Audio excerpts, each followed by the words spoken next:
starting recording the reading now. This is for Sentinel. And then I'll upload it to YouTube. And then you'll see in real time how I got it with the cards if you want to watch it again. And I'll continue with the reading. So,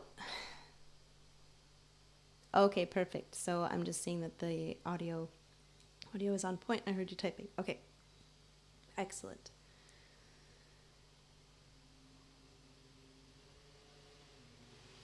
Video frame rate is like 3.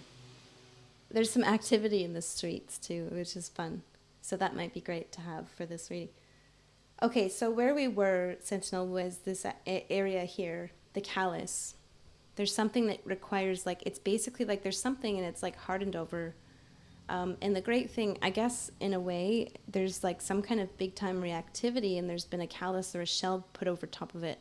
And there's something about like to access that part of it, that would require some kind of a, really a sudden impact that would kind of break the callus. It's great that it doesn't come out, but it's also makes it so that it's harder to access. And unfortunately, it's not like it just kind of like, this shell thing, it's reminding me of a crustacean, or it's also reminding me of something I heard about, like basically like this, like what happens inside of a, you can seal something up so that, I don't know, so that it doesn't get exposed to the elements, but then you don't know what's going on inside, and it could have, unless it's completely sterile, then there'll be something festering inside, like, so that's what I'm getting here. It's like there's some kind of a like piercing through a harder shell to let something out that's been kind of festering inside. And that's not like, I say festering, growing. I don't know. This could be like the energy of a cesarean section, like where it just won't come out, and you've got to like resort to different measures to get it out. Or like this might be removing some kind of something, even from a body, like a tumor or something. And I'm not saying you have that, but it's like that energy. It's the idea that it's not something that's going to come out on its own or come off on its own, or it's not, it takes an intervention to take this thing out.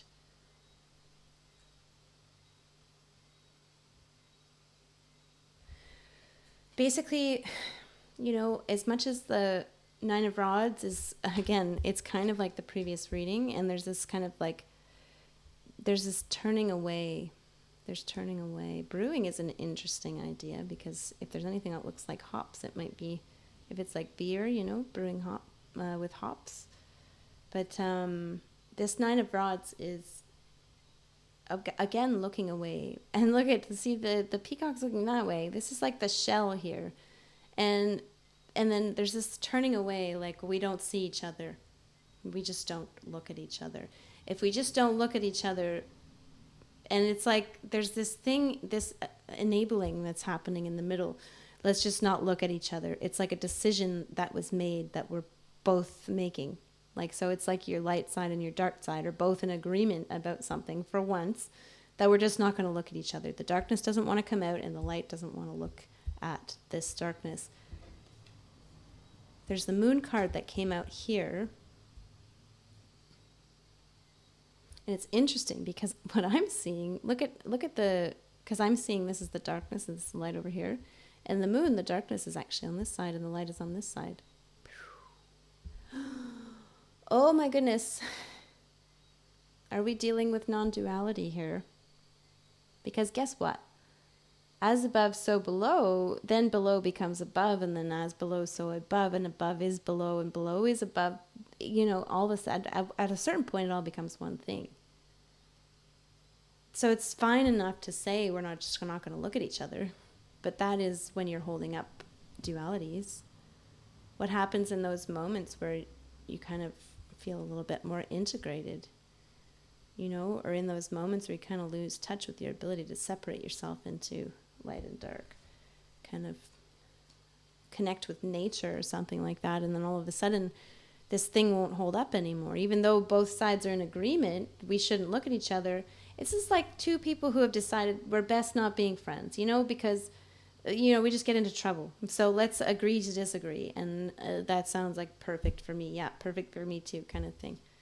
And the only problem is that agree to disagree, and then all of a sudden you're having to I don't know. I don't know. What is it, like this whole thing of like, it's like almost like a movie trope where like there's two people who don't like each other, and then they get locked in a room together, or they get stuck in an elevator together, and they have to sit it out, wait it out with each other, and they just don't like each other. And then by the end of that experience, then they end up having like empathy for one another, and they realize that the other person's a human being and all that stuff. There's a scenario that I'm sensing here where you're not going to be able to ignore this for much longer, kind of like, because soon enough, the circumstances that require you to ignore it are going to be over, kind of like the last reading. Temperance. Talk about the in-between. You just said the in-between, and then the Temperance card comes up, and this card is majestic. Look at this card. That's nice, eh? Whew. It's like the markings of a bird. Oh, I saw the coolest thing today. Well, not wanting to like someone isn't quite the same as not liking them or not being able to. Right. Not wanting to like someone. This is kind of like more like a recognition that it's the most peaceful when it's like you're turned away from a certain energy. You're not really recognizing it, not acknowledging it. I mean, we're talking about kind of the dark parts of ourselves tonight too. So it could be just something about yourself, and you may have tried to dig into it, but then at some point it's just like, you know what? Like this is just too much, and fair enough, everybody's happy. A dark part will never argue with you when you decide to give up on taking a look at it. It'll be like, oh, absolutely, you go do your thing. I'm fine over here. I'm happy in the dark, Temperance keep popping off. Yeah. I'd say what we've got is basically everything flips up on its end, because, eventually we actually need this side for something. And it's like, eventually you need this friend for something. Eventually you're going to be put in a situation where you have to interact with this thing. And that's coming up for you very soon, as it appears to be, with maybe this is an energy that kind of resonates in yourself and also with a friend or something in particular, or an ex-friend, or somebody who you have decided that you're not even going to try to get along with them anymore. And then the Seven of Pentacles stands between you now.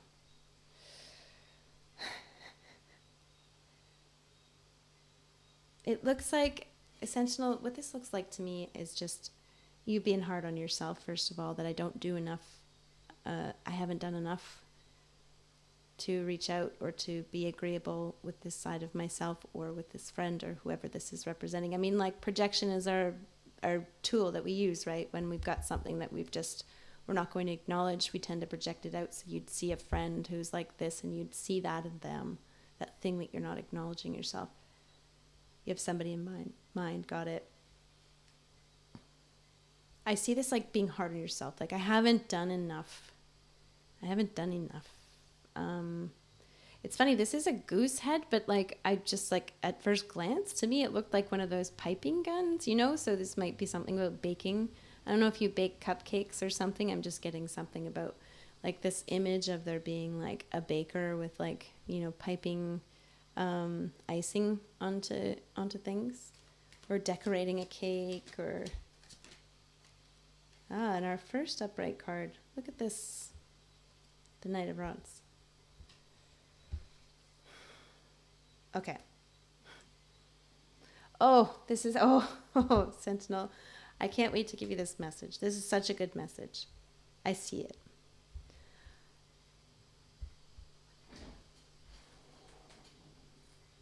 You don't bake. Okay, there's something about maybe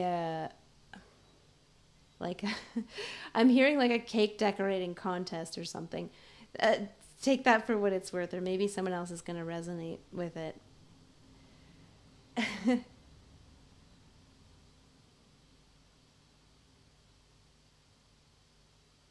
A lot of reverse cards is true.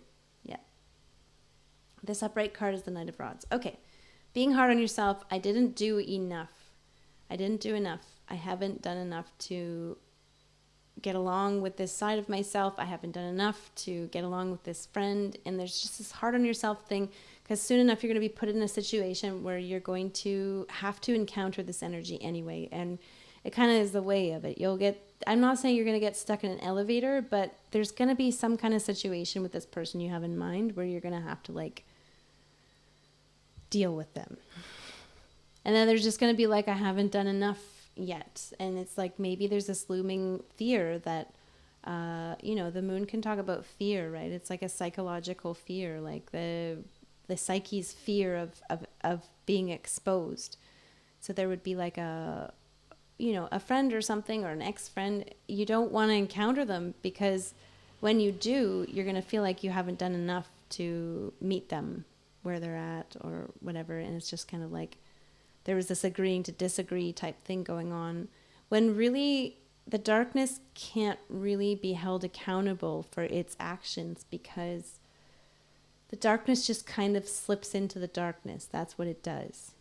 Whereas the light is kind of the consciousness. It's what brings the darkness. It's like, unfortunately, your awareness comes with great responsibility. It's the apple, you ate the apple, and so now you've got to pull the darkness out, and that's pretty much it. You've got double job. You got to stay conscious of the things you already know, and you also have to pull this whatever. It's like a stick in the mud, sluggish type energy that needs for you. It's a needy energy, and it needs you to do all the work, and it kind of probably feels unfair.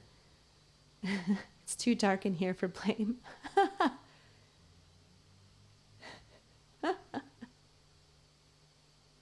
Hey, excellent, Roger. Hello. Good to see you.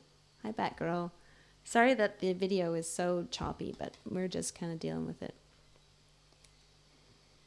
End of the day, Sentinel, this is the Knight of Rods, okay? And this is the message for you in this reading. I'm keeping with short readings tonight. The Knight of Rods is here to remind you, from the previous reading too, you can kind of see it. Nothing ever happens in a way where you could have planned for it. Nothing. You're going to figure it out just fine. Like there's this idea that we kind of get with when we're kind of scared or we're worried about something. We kind of feel like we need to plan for everything. And then we start worrying about whether or not we've planned enough, or we've worked hard enough for it, or, we've done enough things, and all of this kind of, these anxieties about what we are or are we deserving of, or whatever. These are kind of like, they're very unrealistic.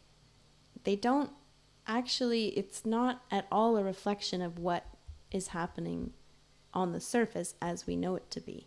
The Knight of Rods knows that pretty much everything that happens just kind of happens.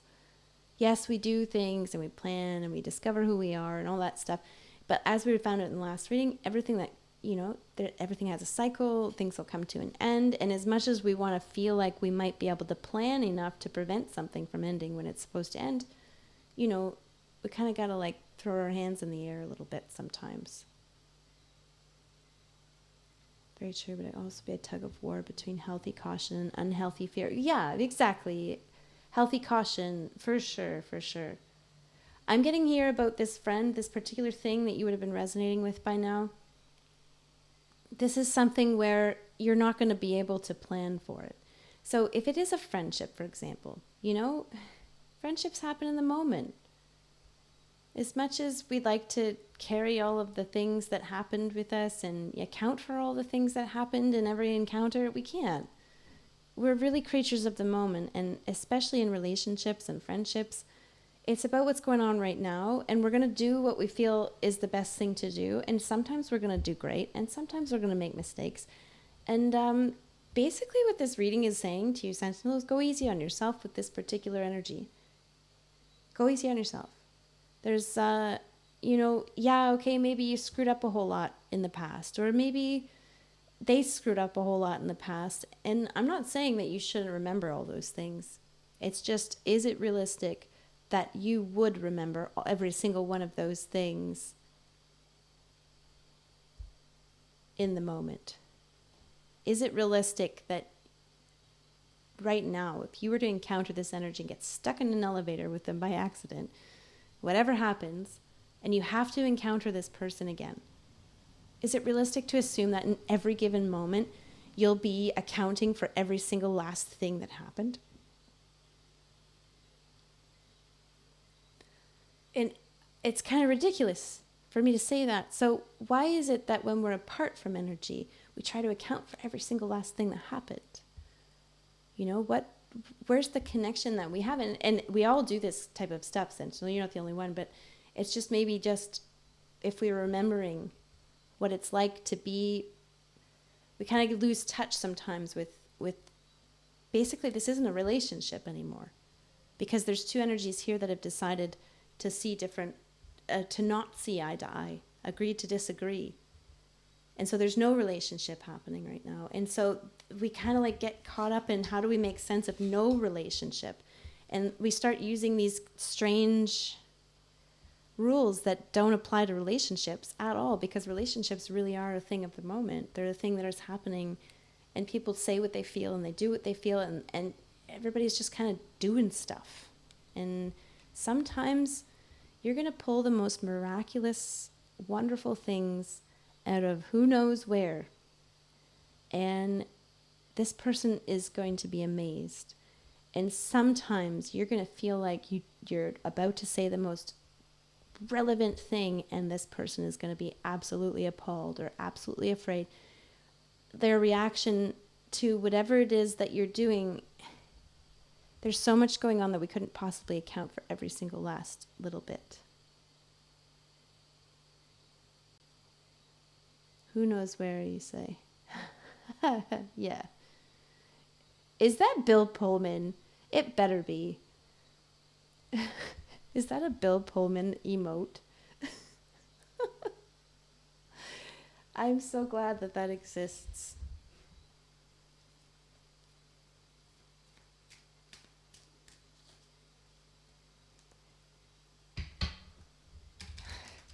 Sure, Sentinel, sure. Goodness knows where. It's not, yeah, Knight of Swords. Look at this.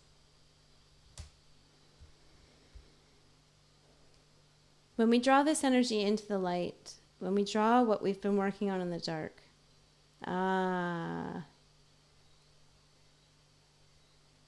drawing in what you've been working on in the dark. It's this way that we perceive relationships when the relationship isn't happening. Oh my goodness. That's so funny, because this song's been in my head the whole reading. And then now I've said some of the lyrics in the song, that this isn't happening. This isn't happening. Okay, we're going to listen to that song. This is basically your message, Sentinel, for today, is something about, as you're bringing to light an old friendship that might be kind of festering underneath a callus. Remember that most of the rules that you apply when the friendship is apart or not happening kind of don't make any sense. And it's okay that they don't make sense. It's kind of how we end up making sense of something that's not there. We kind of we can't use the rules of relationships, so sometimes we use the opposite of the rules of relationships, because that's what makes sense. And it's all happening in the dark, and the dark's just doing it. It's just going into a place, and it's trying to just kind of hide nice and quietly and settle down. And it's like, I don't know, it's like it'd be like a, whatever. It's like a little fish or something, and the little fish wants to go have a nap, and so it just hides it behind a rock, just settles in nice and slow, camouflaged, has a nap. Same thing like with this stuff. You know, there's nobody to blame or anything like that. It's just more, just remember as you're piercing through the callus here, there's going to be some really strange ways of thinking about relationships that pop up too sometimes. Okay, I'm going to stop recording, and that's it for the reading for this first one. And then I'll upload that to YouTube. If anybody's on YouTube watching this after the fact, bye. Thanks so much for watching.